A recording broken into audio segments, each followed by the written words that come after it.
টোটিনি পরশুরামকে কর্ণের হুমকির কথা জানালে পরশুরাম বলে, কিচ্ছু চিন্তা করো না, বাচ্চাদের পড়াশোনা, আমার চাকরি আমি কাউকে কেড়ে নিতে দেব না। আয়ুষী টোটিনিকে বলে, কর্ণের সাথে ব্যাপারটা সেটেল করে নে, নইলে যে তোরা না খেতে পেয়ে মরে যাবি। তখন টোটিনি গর্জে উঠে বলে, তবুও তোদের কাছে হাত পাতবো না।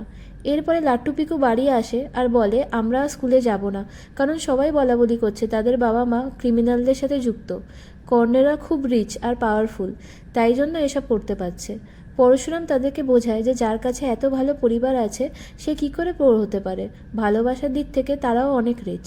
টোটিনি চিন্তা করলে পরশুরাম মনে মনে ভাবে, কর্ণ চ্যাটার্জি তুমি শিবপ্রসাদকে চেনো, কিন্তু পরশুরামকে এখনও চেনো না।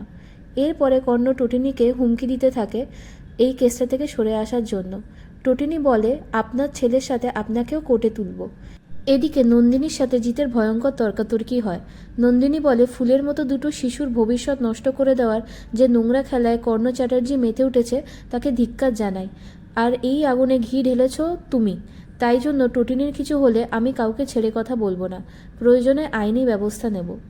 এরপরে পরশুরামদের বাড়িতে প্রিন্সিপাল ম্যাম লহরী আসেন। তিনি টোটিনি আর পরশুরামকে জানান যে সিচুয়েশন খুব খারাপের দিকে যাচ্ছে।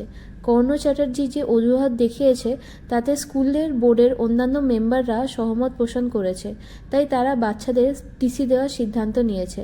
তবে টোটিনিকে সে অনেক সাহস যোগায় আর বলে, কর্ণ চ্যাটার্জির মতো জঘন্য অপরাধীর বিরুদ্ধে আপনারা লড়াই চালিয়ে যান, প্রয়োজনে আমি আপনাদের পাশে আছি।